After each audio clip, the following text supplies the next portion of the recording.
1929년 10월 29일 단 하루 만에 미국인들이 잃은 돈이 140억 달러였습니다. 이게 얼마냐면 미국이 1차 세계대전에 쓴 전체 비용보다 많은 금액이거든요. 주식시장이 무너지면서 수백만 명이 거리로 내몰렸고 자살률은 30%나 치솟았으며 5천 개 은행이 문을 닫으면서 평생 모은 저축이 하룻밤 사이에 증발했습니다. 그런데 이 모든 비극의 시작점에 단 한 명의 남자가 있었어요. 신문들이 선샤인 찰리라고 불렀던 미국 최고의 인기 은행가 찰스 미첼이었죠. 그는 평범한 사람들에게 부자가 될 꿈을 팔았고 그 꿈은 역사상 최악의 경제 악몽이 됐습니다. 오늘은 한 사람의 야망과 결정이 어떻게 전 세계를 10년간 고통 속에 빠뜨렸는지, 그리고 지금 우리 한국인들이 왜 이 이야기에 주목해야 하는지 말씀드려 보겠습니다. 찰스 에드윈 미첼은 1877년 매사추세츠의 작은 마을에서 태어났어요. 아버지는 평범한 농부였고 집안에 특별한 재산이나 인맥은 없었습니다. 어린 시절 미첼은 새벽부터 농장 일을 도우면서 자랐는데 이 시골 소년이 훗날 미국 금융계의 황제가 될 거라고는 아무도 상상하지 못했죠. 하지만 미첼에게는 남다른 게 있었습니다. 바로 사람의 마음을 읽고 설득하는 천부적인 능력이었어요. 대학을 졸업한 미첼은 작은 투자회사에서 영업사원으로 사회생활을 시작했는데 여기서 그의 재능이 폭발했습니다. 다른 영업사원들이 한 달에 몇 건 계약할 때 미첼은 수십 건을 따냈고 그의 비결은 단순했어요. 고객에게 숫자를 말하지 않고 꿈을 팔았던 거죠. 당신의 아이들이 대학에 가는 모습을 상상해보세요. 은퇴 후 해변가 집에서 여유롭게 사는 건 어떻습니까? 미첼은 금융상품이 아니라 미래를 판매했고 사람들은 그에게 지갑을 열었습니다. 1916년 미첼의 능력을 눈여겨본 내셔널 시티뱅크가 그를 스카우트했어요. 당시 내셔널 시티뱅크는 미국에서 가장 큰 은행이었지만 일반 대중과는 거리가 멀었습니다. 부자들의 돈을 관리하고 기업에 대출해주는 게 전부였죠. 하지만 미첼은 여기서 엄청난 기회를 발견했어요. 미국에는 수천만 명의 중산층이 있는데 왜 이들의 돈은 은행 금고에만 잠들어 있어야 하는가? 1919년 미첼이 내셔널 시티뱅크의 수장이 됐을 때 그의 나이는 겨우 42세였습니다. 젊은 나이에 27억 달러 자산을 가진 거대 은행의 최고 경영자가 된 거였는데 이 금액은 당시 웬만한 나라의 국가 예산보다 많았어요. 미첼은 취임하자마자 혁명적인 계획을 발표했습니다. 모든 미국인을 투자자로 만들겠다는 선언이었죠. 미첼 이전까지 주식시장은 철저히 부자들만의 영역이었어요. 미국 전체 인구 중 주식을 소유한 사람은 고작 50만 명, 전체의 1%도 안 됐습니다. 일반 서민들은 은행에 돈을 맡기거나 국채를 사는 게 전부였는데 주식은 위험하고 복잡한 것, 우리 같은 사람이 손댈 게 아니라는 인식이 팽배했죠. 하지만 미첼은 이걸 뒤집고 싶었어요. 1920년 미첼은 내셔널 시티 컴퍼니라는 자회사를 설립했습니다. 이 회사의 임무는 단 하나, 은행 지점을 찾아오는 평범한 사람들에게 주식을 파는 거였어요. 저축 계좌를 열러 온 주부에게, 월급을 입금하러 온 회사원에게, 대출 상담을 받으러 온 자영업자에게 주식 투자를 권유했죠. 미첼은 이걸 아메리칸 드림의 민주화라고 불렀습니다. 미첼은 주식 판매를 하나의 과학으로 만들었어요. 그는 심리학 서적을 탐독했고 사람들이 무엇에 욕망을 느끼고 무엇을 두려워하는지 철저히 분석했습니다. 전국 69개 은행 지점에 배치된 영업 직원들은 미첼이 직접 만든 매뉴얼로 훈련받았는데 이들은 더 이상 은행원이 아니었어요. 꿈을 파는 세일즈맨이었죠. 미첼의 광고 전략은 그 시대로서는 혁명적이었습니다. 신문 광고에는 한 달에 15달러만 투자하면 부자가 될 수 있다는 문구가 실렸고 잡지에는 성공 사례가 넘쳐났어요. 오하이오의 비서가 2년 만에 집을 샀다. 전차 운전사가 배당금으로 아이들 대학 등록금을 마련했다. 사람들은 이 이야기에 열광했고 나도 할 수 있다는 희망에 불탔습니다. 영업 직원들의 화법은 더욱 교묘했어요. 존슨 씨, 평생 남 밑에서 일하고 싶으세요? 제너럴 일렉트릭 주식이야말로 당신 운명을 바꿀 기회입니다. 스미스 부인, 남편분이 포드에서 일하시잖아요. 왜 회사의 공동 소유자가 되지 않으세요? 사무실 벽에는 행복한 가족이 큰 집 앞에서 웃고 있는 포스터가 걸렸고 주식 덕분에 꿈의 집을 샀습니다 라는 문구가 적혀 있었죠. 하지만 미첼의 진짜 천재성은 신용거래 시스템에 있었습니다.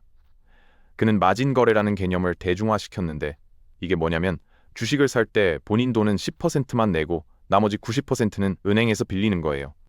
100달러가 있으면 1000달러치 주식을 살 수 있었고 주가가 20%만 올라도 투자금이 2배가 되는 구조였죠.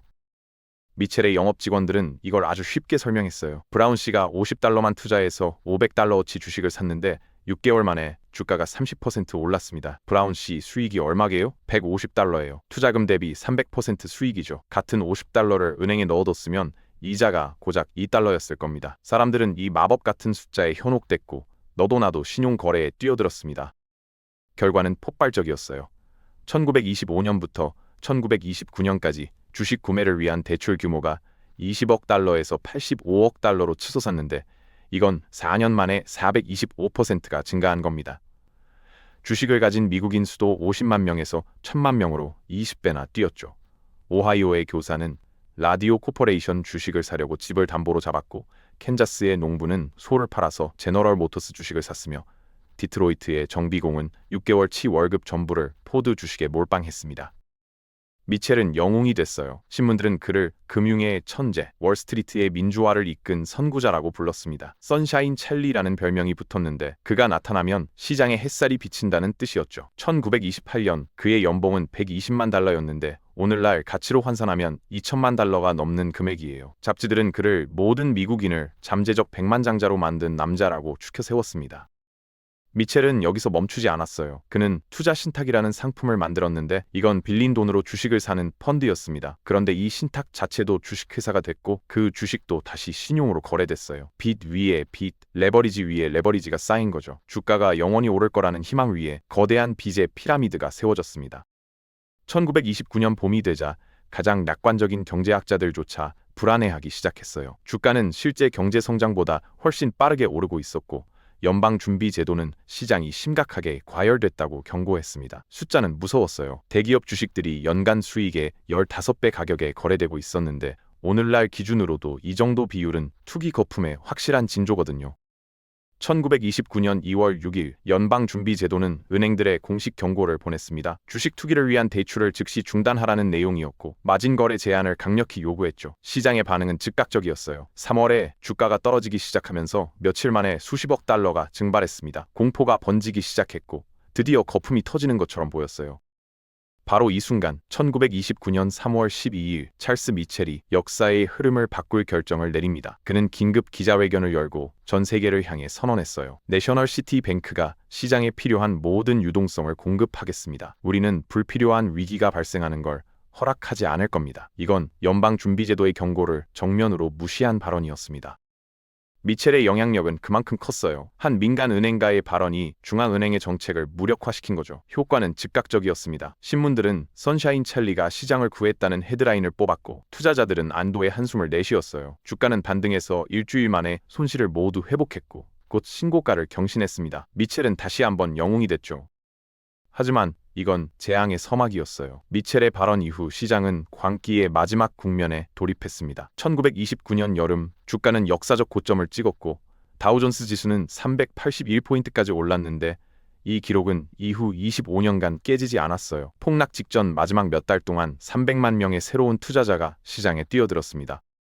광기는 극에 달했어요. 아내들은 남편 몰래 보석을 전당포에 맡겨 주식을 샀고 구두 닦기 소년들까지 투자 조언을 했으며 심지어 아이들도 용돈을 주식에 투자했습니다. 먼저 시장에 들어온 사람들은 스스로를 천재라고 여겼어요. 평범한 회사원이 서류상 백만장자가 됐고 운전기사가 저택을 계약했으며 비서들이 모피코트를 걸쳤죠. 미국 전체가 끝없는 부의 환상에 취해 있었습니다. 하지만 번영의 껍데기 뒤에는 재앙의 수학이 숨어 있었어요. 주식에 투자된 1달러당 실제 현금은 고작 10센트 뿐이었습니다. 이게 무슨 뜻이냐면 주가가 10%만 떨어져도 마진 투자자는 전 재산을 잃는다는 거예요. 50% 떨어지면 1년치 연봉보다 많은 빚을 지게 되는 구조였죠.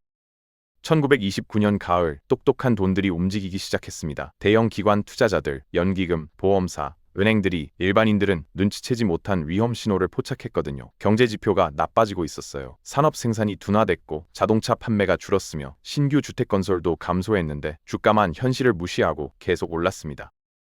훗날 대통령의 아버지가 되는 조셉 케네디는 유명한 일화를 남겼어요. 구두 닦기가 내게 주식 조언을 하기 시작했을 때 나는 모든 걸 팔아야 할 때라는 걸 알았다. 내부자들은 연방준비제도가 금리를 올릴 준비를 하고 있다는 것도 알고 있었는데 그러면 마진 대출 비용이 올라가서 대량 매도가 촉발될 수 있었죠. 대형 투자자들은 시장을 무너뜨리지 않으려고 조금씩 조용히 빠져나갔습니다. 1929년 10월 24일 아침 뉴욕 최대 투자 펀드들이 동시에 결정을 내렸어요. 이제 완전히 빠져나갈 때다. 그들은 수십만 주를 동시에 대량으로 팔기 시작했고 주가가 처음에는 천천히 그러다 눈사태처럼 무너졌습니다. 정오가 되자 공포가 시작됐어요. 하루 만에 1,300만 주가 팔렸는데 이건 평소의 5배 물량이었습니다. 중개인들은 주문을 처리할 수 없었고 전화 시스템은 과부하로 완전히 마비됐죠. 미첼이 만든 시스템의 도미노가 무너지기 시작했어요. 주가 하락이 은행들에게 마진 투자자들에게 추가 담보를 요구하게 만들었고 사람들에게는 추가로 낼 돈이 없어서 주식을 팔 수밖에 없었는데 그게 주가를 더 떨어뜨렸습니다. 떨어진 주가 때문에 주식이 담보 가치를 잃었고 은행들이 대출을 중단하면서 시장에서 돈이 완전히 말랐어요. 마진 대출을 너무 많이 내준 은행들이 줄줄이 파산하기 시작했고 미첼의 방식을 따랐던 은행들이 가장 먼저 쓰러졌습니다. 10월 29일 검은 화요일 최종 붕괴가 일어났어요. 하루 만에 미국인들이 140억 달러를 잃었는데 이건 미국이 1차 세계대전 전체에 쓴 비용보다 많은 금액이었습니다. 건조한 숫자 뒤에는 처참한 인간의 비극이 있었죠. 디트로이트의 정비공 에드워드 홈킨스는 평생 모은 5,000달러로 포드 주식을 샀는데 11월이 되자 200달러 가치로 쪼그라들었고 은행은 3,000달러를 더 내라고 요구했어요. 호킨스는 차고에서 스스로 목숨을 끊었습니다. 오하이오의 교사 메리 크필드는 라디오 코퍼레이션 주식을 사려고 부모님 집을 담보로 잡았는데 폭락 후 은행이 집을 압류했어요. 3대가 함께 살던 가족이 하루아침에 길거리로 내몰렸죠. 뉴욕에서는 은행뿐 아니라 다리에도 줄이 섰습니다. 자살이 기록적인 수준에 달했고 브루클린 다리는 절망의 상징이 됐어요. 어제까지 스스로를 백만장자라고 여겼던 사람들이 그곳에서 삶을 마감했습니다. 그렇다면 이 모든 비극의 중심에 있던 찰스 미첼은 어떻게 됐을까요? 1933년 그는 의회 청문회에 소환됐고 카터 글래스 상원의원이 날카롭게 물었습니다. 수백만 미국 가정의 파멸에 책임이 있다고 생각하십니까? 미첼의 대답은 이랬어요. 저는 사람들에게 부자가 될 기회를 주고 싶었습니다. 아무도 주식을 사라고 강요하지 않았어요. 끝까지 자신의 책임을 인정하지 않았죠. 하지만 법의 심판은 피할 수 없었습니다. 같은 해에 미첼은 85만 달러 탈세 혐의로 기소됐어요. 재판 과정에서 그가 세금을 피하려고 아내에게 주식을 헐값에 팔았다가 다시 사들이는 꼼수를 부렸다는 게 드러났죠. 시장의 구세주 선샤인 찰리는 완전한 치욕 속에 내셔널 시티 뱅크에서 쫓겨났습니다. 탐욕과 무책임의 상징이 된 거예요.